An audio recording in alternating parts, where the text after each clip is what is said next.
So, welcome, folks, to Hidden History Stories from the Secret City. I'm Ray Smith, co host with Keith McDaniel, and Keith's not able to be with us today.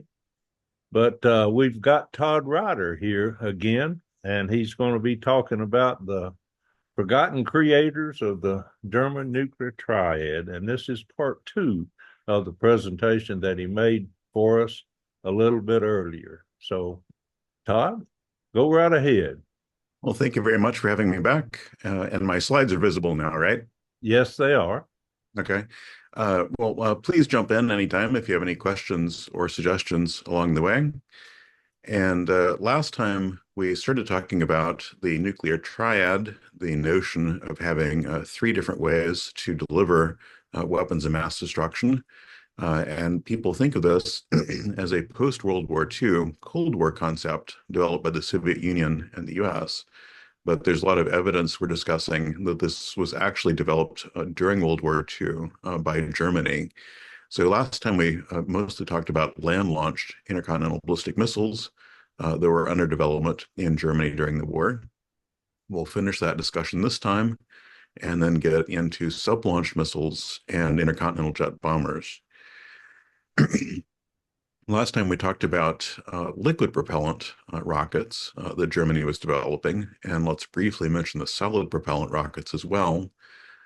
Now, there had been solid propellants around since ancient China, but those solid propellants had their limitations. And by about 1943, German engineers had pushed those solid propellants to their limits, building rockets like the Rheintochter and the larger Rheinbote. The Rheinbote at the lower right here had approximately the same range as a V2, but it was a much smaller rocket with a much smaller payload. And Germany really wasn't able to push that particular, old solid propellant rocket method much further than this. So there were several different German and Austrian engineers and chemists who developed improved solid propellant rockets. And this was called ammonium perchlorate composite propellant. And we still use these nowadays. Most large solid propellant rockets used for ICBMs and sub-launched missiles and used for launching satellites into space and boosters. These still use this propellant that was developed by these and other German and Austrian scientists. And after the war, these folks were interrogated by the United States and by other countries. And actually, most of the key people here went to work for France after the war, developing French post-war missiles. During the war, they were not only developing the propellant, they were developing up to very large size rockets to use it. Here was one described in post-war Allied reports. During the war, they were developing something called the V101, described as a solid propellant rocket that was 30 meters tall, so about 100 feet tall, basically like a wartime version of a Minuteman ICBM or something. Yeah, it's unclear just how far they got. Unfortunately, most of the reports on this are still classified and unavailable. As I mentioned, these folks were interrogated after the war. Many of them went to France, but before they did, they were interrogated by Americans, among others. And in particular, Fritz Zwicky was Swiss. He was a German-speaking scientist himself, but he was working for the Americans during the war. And he interrogated many of these people at the end of the war, and then brought their solid propellant rocket technology back to the United States to Aerojet, a company for which he was consulting, and to the U.S. War Department. So here's evidence of transfer of these technologies. Here's additional evidence of transfer of these technologies. Donald Putt was a colonel, later a general in the U.S. Army Air Forces, and he was one of the folks in charge of rounding up German-speaking scientists and bringing them back to the United States as part of Paperclip. And so he wrote this memo discussing some of the German rocket scientists he'd rounded up and said they were available to help the U.S. And that, based on the scientists, based on all the documentation he'd found, they were far ahead of the United States in their solid propellant rockets. Here's another example. This is Carl Klager. And after the war, he was brought to the United States and proceeded to invent all kinds of important things used for sub-launch missiles and solid propellant missiles. So it appears that these German solid propellant rocket technologies were incorporated after the war into the first large U.S. solid propellant rockets, like the U.S. Navy's Polaris, the Army's Pershing, and the Air Force's Minuteman missiles. Now let's move on and talk about submarine launch missiles, which may or may not be solid propellant. And let's start with cruise missiles. One of the world's first cruise missiles was the German V1, and this was first successfully flown in 1942, and then they built thousands of these during the war. And it was launched on a rail like this. Now, the V1 itself is fairly well known. What is less well known are the modifications of the V1 that were also developed during the war. And so here's a post-war Allied report on some of these modifications. They developed V1s that could be piloted, so not just sent on automatic control, but with a pilot, possibly a suicide pilot, to deliver it to its target. There were versions of the V1 that were launched not on a rail from the ground, but rather launched from under the wing of a large aircraft. So an aircraft could carry one or potentially several of these near a target and then launch them at the target. And there were even versions, this report describes, that were designed to be launched from submarines. Here is more information. This is from a highly placed German involved in these programs named Edmund Zorg. He was interrogated by the British after the war by Edmund Tilley, one of the very top German-speaking British interrogators. And so this is from the British National Archives. And Zorg described development during the war of an improved manned V1 specifically to deliver an atomic bomb to its target. Here is further information on the interrogations of Zorg. He gave quite a bit of information about this nuclear-armed V1. And then independently, we have this document on the right. Hans Kammler was a general in the SS, and by the end of the war, he controlled virtually all these secret weapons. And one of his final public orders, before he vanished into U.S. custody, was ordering immediately blow up the V1s near Berlin. Now, there were thousands of these V1s all over German-controlled Europe. They weren't anything special, but these were very, very special V1s, and he wanted them destroyed before Soviet forces entered Berlin. So they may well have been modified to carry nuclear payloads or other weapons of mass destruction. As I mentioned, these things could be launched from submarines.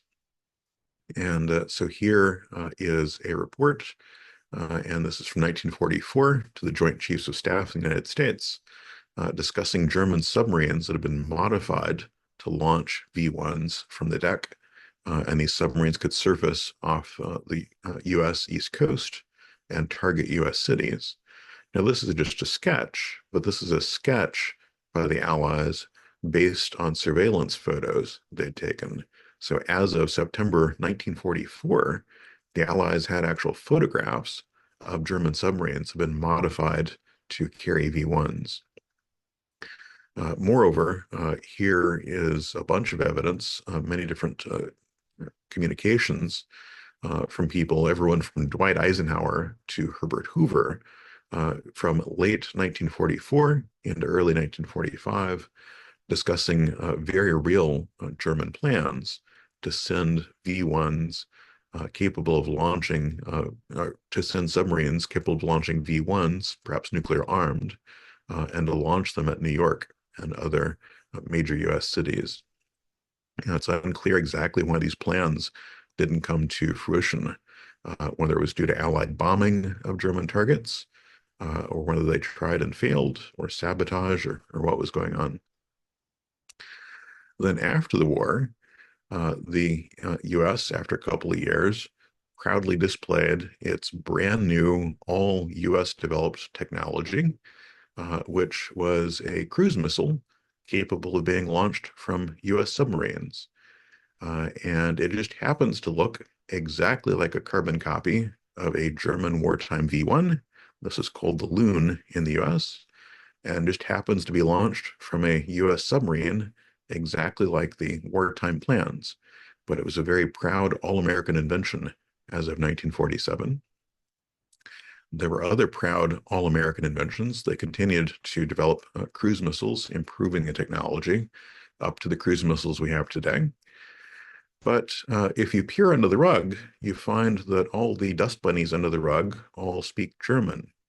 So here are lots of German and Austrian scientists and engineers working hard in the US to develop these cruise missiles. Let's move on to sub-launch ballistic missiles, not cruise missiles.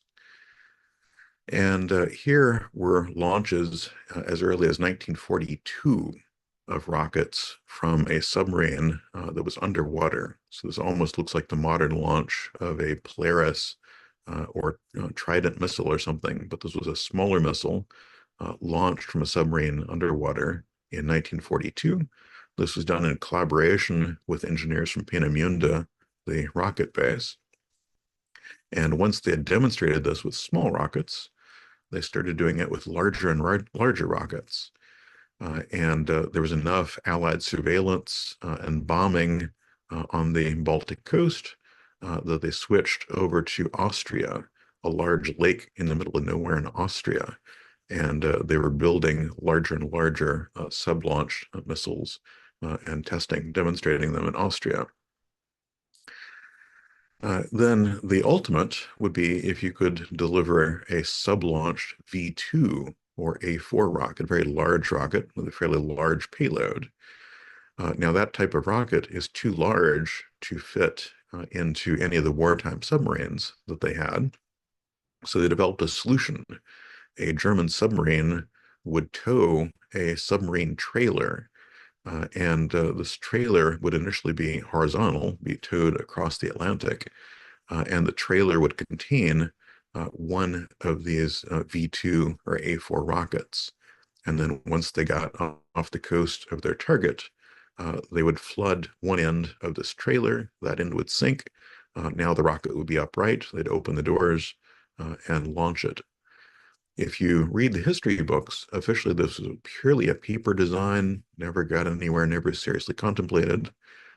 But here is documentation from one of the modern German U-boat museums saying that, oh yeah, during the war in 1944, they actually built these things and they were successfully doing trials to see how well a submarine could tow these things. So it was actually built.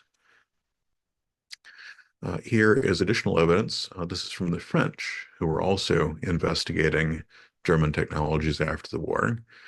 So a French investigator after the war wrote about some of his discoveries, what the Germans had been doing during the war, including a submarine capable of launching V2s. It was actually built, and that the Germans planned to use that to get off the coast and to bomb American cities, including Boston, New York, Philadelphia, Baltimore, and Charleston.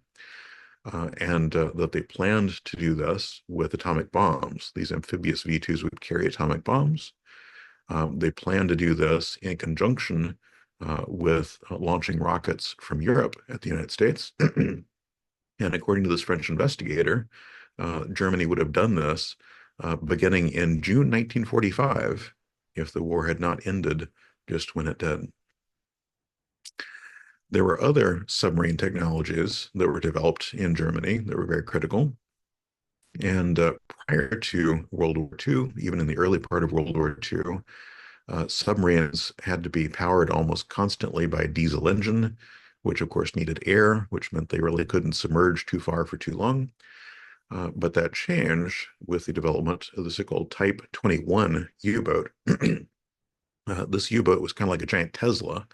It had a huge number of batteries in the bottom of it, and so it could turn its diesel engine off after having charged these batteries and then cruise around for quite a while underwater on battery power. Several of these Type 21s were captured by different nations at the end of the war and became the basis for a lot of post-war submarines in other countries. Another feature was that if your submarine is going to go cruising around underwater most of the time at fairly high speeds, then it needs to have a rounded front. Previously, submarines had a front kind of like the front of a ship because submarines had spent a lot of time on the surface, just like a normal ship. But for submarines going mainly underwater, mainly at high speeds, they needed a more rounded front. And there were several German prototype submarines that had this rounded front during the war. And this rounded front was incorporated into post-war submarines in the US and other countries. Excuse me. Then sonar, of course, you need sonar for submarines. And we think of this as a wartime World War II invention, possibly allied. No, here are some of the very first patents on sonar. This is from Germans and patented in 1912, so even before World War I. And then over the next several decades, sonar was developed, perfected by several different German companies, and was quite sophisticated in World War II. And these technologies, a lot of them were taken in by the Allies after the war. Not only sonar, but anti-sonar, the ability to dampen or diminish sonar returns from your vessel. This was a special coating that had been developed by German engineers and chemists. So special rubberized coating that was actually put on at least one large submarine and greatly reduced the sonar cross-section. Then on top of the submarines, the ability to launch missiles directly from submarines. This was also transferred to the United States and other countries and fully utilized after the war. Here is the Polaris, the first major sub-launched missile in the United States after the war. And here is one of the proud inventors, Willy Fiedler. Doesn't sound very American. Here are all of his patents. I've already mentioned Carl Clogger, who was up to his ears in all this post-war development in the United States. And again, pick up the rug, and all of the dust bunnies speak German. Oodles and oodles of German and Austrian scientists and engineers involved in all aspects of these programs, contrary to what you read in the official history books. The same thing was true in the Soviet Union. After the war, the Soviets wanted to develop sub-launched missiles. And rather than starting from scratch, they simply used German technologies. So here is the first post-war Soviet sub-launched missile. It just happens to be a carbon copy of a wartime German missile that was kind of a smaller scale V2 type rocket called Wasserfall. And it just happens to be launched from a Soviet sub that was actually a carbon copy of the wartime German Type 21 U-boat we already saw. There were other relevant technologies as well. You'd like to be able to communicate with your submarine missile fleet, wherever it is, even submerged, even on the far side of the planet. And sonar signals only travel so far. And radio signals really don't penetrate water terribly well, but extremely long wavelength radio signals will. So during the war, Germany built huge transmitters. This was one that covered like many square miles, and it was called Goliath, and it transmitted on extremely low radio frequencies that would pass through the earth and pass through water, and so they could communicate with their U-boats wherever they were. Then after the war, these technologies were taken to the US and to the Soviet Union. Here is a comparable US facility, Clam Lake, built in Wisconsin 40 years after the German version. Now let's talk about intercontinental jet bombers, the third part of the nuclear triad. And there are a number of well-known aircraft that were built in Germany, mass-produced in Germany during the war, that would have been capable of carrying the German nuclear weapons we talked about last time. And from all the archival documentation, there appear to have been at least three major types of German nuclear weapons. A small one that weighed about 300 kilograms, and there were many aircraft that could carry that. A medium one that weighed about 2 tons. There were aircraft that could carry that. And under development, almost ready by the end of the war, was a full-fledged German H-bomb that weighed 6 tons and would have had a megaton yield. So for all these cases, there are known German aircraft that could have carried these bombs. Most of them had a range, on the order of 1,000 kilometers or so. So these were not going to get to the United States in return, but they could certainly deliver these bombs to the UK or to Soviet targets. And then there were a couple with the range to just barely reach the US. But there were more advanced bombers under development. Here is evidence that there was more advanced stuff under development. This is a photo from the US National Archives, and it shows in 1948 a wartime German bomb that was found by Allied investigators and delivered to the United States for further study after the war. This bomb was designed to be airdropped, and this bomb weighed 16 tons. Now, you don't go building 16-ton bombs to be airdropped unless you have or are building aircraft capable of carrying 16-ton bombs. So exactly what aircraft did they have capable of carrying this thing? Here is a small example of an aircraft, a prototype aircraft. This is a flying wing. This was famously developed by the Horton brothers and kind of a prototype stealth fighter, if you will.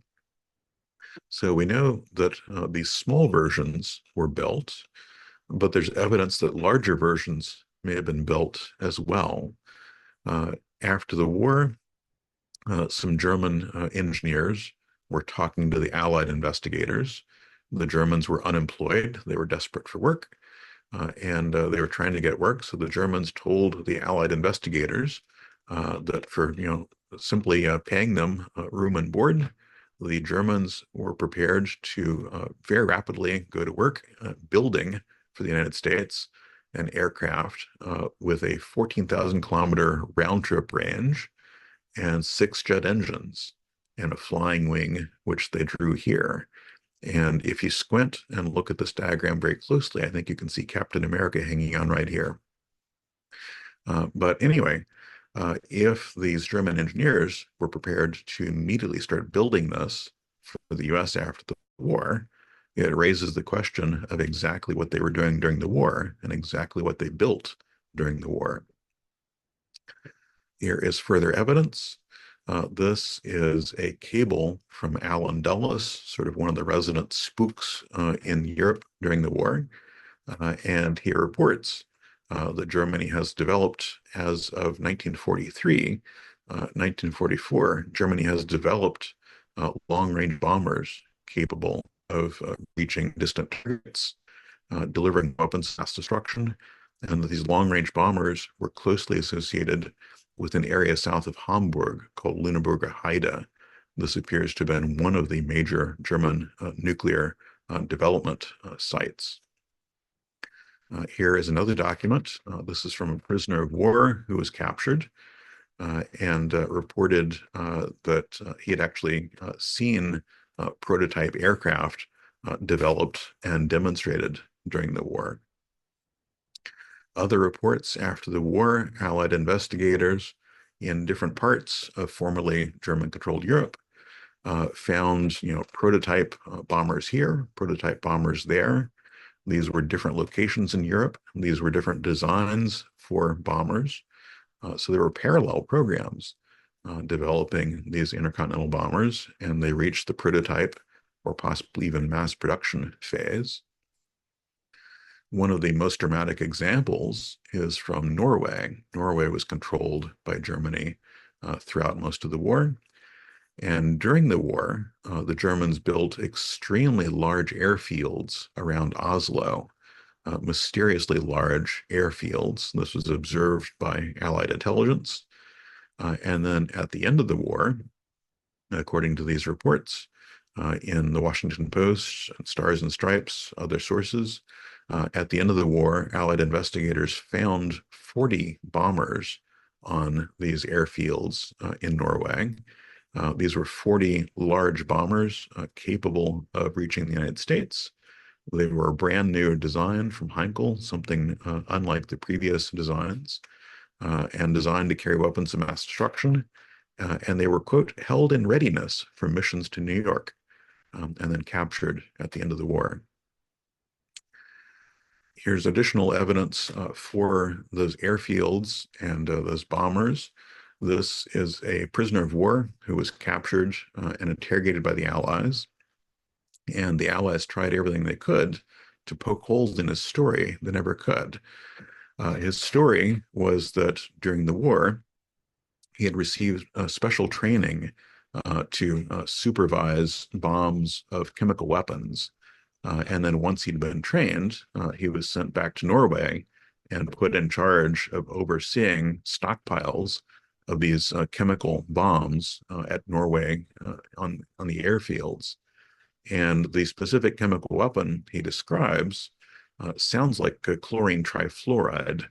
It is an extremely nasty chemical weapon. It will basically dissolve almost anything, basically eat almost anything. So human flesh, clothing, metal, almost anything. And according to him, the Germans had mass-produced this weapon, stockpiled bombs of this, and these bombs were at the airfields in Norway, all ready to attack Allied targets. Now, those large bombers in Norway were said to be 40 bombers of a special new type developed by the Heinkel Aircraft Company. Here is Ernst Haeckel, who ran the company, and here was his lead aircraft designer, Siegfried Günther. Here are some of Günther's designs showing these giant flying wing bombers. Now, officially, these were just purely paper designs, never built. But if you read the information from Heinkel after the war, if you read other documentation, it sounds as if perhaps some of these were built during the war, all the way up to, quote, a 60-ton flying wing bomber with a range of 28,000 kilometers, so easily able to reach the United States and return. And after the war, these German engineers were interrogated by Allied investigators. And then once Allied investigators had learned everything they could from them, then they didn't hire these Germans. They just kind of left them to rot. I think most of them ended up going to the Soviet Union. Now, to get a bomber across the Atlantic and ideally return, you need a fairly good aircraft engine for that, something fairly fuel efficient. And most of the engines up to that point in time had been old-fashioned piston propellers. Those would not have a terribly long range. You can calculate the range for these things just from simple equations using the relative lift of the aircraft, the drag of the aircraft, and the mass ratio of the aircraft, how much of the initial aircraft weight is propellant versus how much is aircraft hardware and people. So a piston propeller using about 40% of its initial load as fuel, it's fairly good, probably the best you can achieve, would have a maximum range of a little over 6,000 kilometers. So maybe it could reach across the Atlantic. It certainly couldn't return. The first jet engines at that time were called turbojets, and they had just slightly longer range, still not enough to go to the US and return. What you really want is a turbofan or a turboprop engine. Of course, we use turbofans on most passenger aircraft nowadays, and that is much more fuel efficient and would have a range up to 15,000 kilometers, easily able to cross the Atlantic and return. And a turboprop is still used on a number of commercial aircraft. and that would have a roughly comparable range, about 18,000 kilometers or so. So if we could find those 40 prototype bombers in Norway, we may well find the first 80 production line turbofan or turboprop engines. And we actually know where those engines may have come from. This was Carl Leist. During the war, he was developing and building and testing turbofan engines. So by 1943, he had demonstrated the world's first known turbofan engine. This was 1943, 2 years before the end of the war. Plenty of time to get these things into mass production. That was turbofans. Here are turboprops. And Ferdinand Bronder and several other people were developing and building turboprop engines during the war. This is the Junkers Umo version of this Junkers turboprop engine. Then after the war, these Junkers turboprop engines were used by the Soviet Union as the engines on their famous Tupolev 95 or Bear bombers. In fact, these are still in service. So these Russian bombers are flying 80 years later with these German-derived turboprop engines. Then there were many, many sources that reported after the war, very knowledgeable sources, that reported that if the war had continued, even just another month or two, that Germany would have brought a lot of these weapons of mass destruction and these delivery methods into action and used them against Allied cities. So this is from a high-ranking U.S. official based on these reports. If the war had continued, the Germans would have smashed New York City with improved rockets, and they would have reached Washington, D.C. with jet-propelled intercontinental bombers. So he gave this testimony to the U.S. Congress. Likewise, the Convair Aircraft Company wrote after the war, based on their investigations on the ground in Germany, that Germans were prepared to launch rockets and, quote, destroy New York City and other American cities within a matter of months, and that they had also completed jet-propelled heavy bombers to drop bombs on Allied targets. This is from General George Marshall, reporting that German technological advances, such as the development of atomic explosives, made it imperative that we attack and end the war when we did, and that by the end of the war, Allied cities, U.S. cities, had come within range of German technologies to deliver these weapons. More reports. This is from Werner Vector, fairly highly placed German official. He was captured by the Soviets and interrogated by the Soviet NKVD, the KGB, after the war. And he described both long-range rockets capable of carrying atomic bombs and long-range bombers capable of carrying atomic bombs. He says that all this was built, and this would have been used, again, just within a matter of months if the war had continued. Then on top of those wartime technologies, a lot of this was developed and transferred after the war, and that included advanced radar technologies. We think, if you read the history books, we think of radar as being a wartime World War II British invention. Here is the first known radar system developed, invented by a German in 1903. So well before World War I, let alone World War II. And then a series of Germans who improved the radar systems here, gave them higher powers, longer range, along with anti-radar technologies, the ability to reduce a radar cross-section. So there were several different German scientists and engineers, and Austrian scientists and engineers, who were developing radar-absorbing coatings. These were actually installed on some submarines to prevent the submarines from being detected by radar. And they were developing these coatings for aircraft as well. So these technologies were transferred to the United States after the war, and became the basis for later stealth aircraft programs.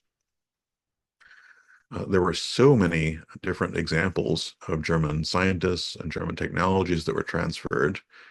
Here's Hans Multop and his designs that led to post-war American aircraft.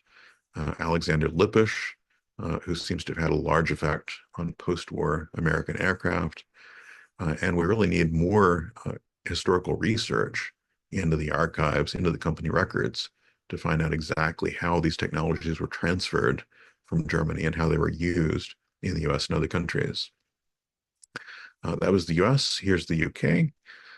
These were German-speaking aerodynamicists who were taken to the UK after the war and helped to develop very advanced aircraft that the British had after the war, like the Avro Vulcan here. Again, notice the flying wing type design, and even the Concorde here, which they developed. So to summarize all this, we've talked about the German nuclear payloads and the three different methods of delivering those, the land-launched missiles, sub-launched missiles, and intercontinental jet bombers. And it's clear from the evidence I've shown from the archives that all of these technologies were advanced to a very great degree during the war, much more advanced than you'd read in standard history books. But we really need more research in archives and in the field to find out exactly how far these technologies got during the war, and perhaps more importantly, to find out exactly how much these wartime German technologies influenced more famous post-war programs in the US and Soviet Union, France, UK, and other countries. So I'd strongly encourage anybody who's interested to first look at the documents I found, and they're online on my website, and then use those and go digging into any archives you can and see what additional information you can find. All right, I'll stop there. Do you have any questions? No, thank you very much for presenting that to us. I think there's a lot of information provided there. And I would, with you, along with you, encourage anyone that has some additional information or can do some additional research to begin by contacting you through your website, and continue to follow this as long as there's information being brought up. What are you looking at now? What's your future plans? I'm hoping to go back to the archives and do a little more digging. And I've heard from a couple of people who are digging through archives. So we're trying to find more information about these various programs. And one thing that interests me is not just these technologies, but rather the system behind them. What was it that enabled there to be so many revolutionary innovations coming out of this fairly small region, this fairly small period of time? So what factors generally promoted scientific innovation? And those can be transferred and used even now. How could we encourage modern universities and research systems to support revolutionary innovation as much as possible? You might also mention that you're providing some webinars that people can participate in. You've done a couple of them. I think you've got another one scheduled. You want to mention those? Oh, yes, thank you. Yes, I periodically do these presentations by Zoom with a live studio audience. So if you'd like to be in the live studio audience remotely online, well, please contact me via my website there, send me an email, and I'll put you on the list. But it's kind of a loose collaboration of archival researchers everywhere from California to the Balkans, all investigating different aspects of this.